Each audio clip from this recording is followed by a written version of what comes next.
कि खिस्सा कहीं का बटैल के गतिये बटा गईल। कि खिस्सा कहीं का बटैल के गतिये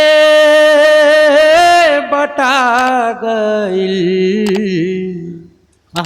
कि भाई बटैले का भइल माये बटा गए। खूब वाह। कि भाई बटैले का भइल माये बटा गए। और नौमी पूजा तनी के एकमात्र शक्ति यहाँ रौरा पाचन सामने आप ही लोगों समर्पित।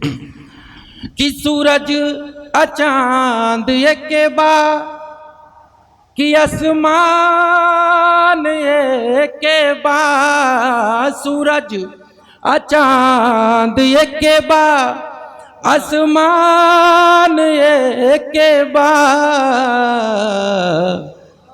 कि देखे बदे के अखिया रे अखिए बटा गईल। बहुत खूब वाह। देखे बदे के अखिया रे अखिए बटा गईल। क्या कहने और आशुतोष जी कहनी है कि जात पात से ऊपर कि साचा के दोष बाकी पथेरिया के दोष बा।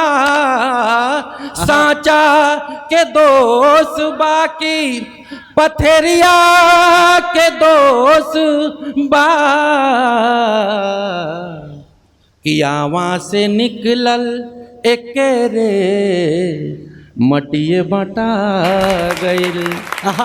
कि आवा से निकलल एक रे अखिए बटा गईल।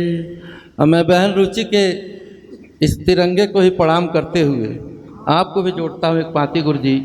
स्वागत। कि सोनवा चिड़ैया बाबा गांधी के अब काहे रोवत बा।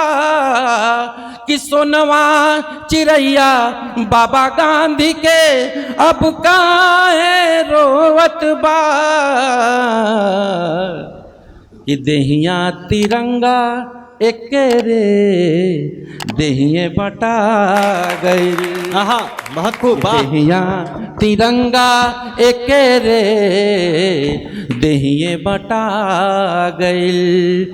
कि भाई बटैले का भइल माये बटा गईल।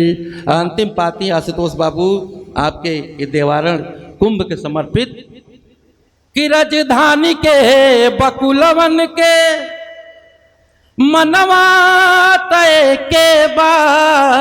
राजधानी के बकुलवन के मनवा तय के बा।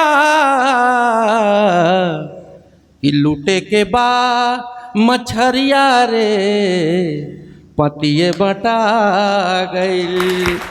कि लूटे के बा मछरिया रे पतिये बटा गई।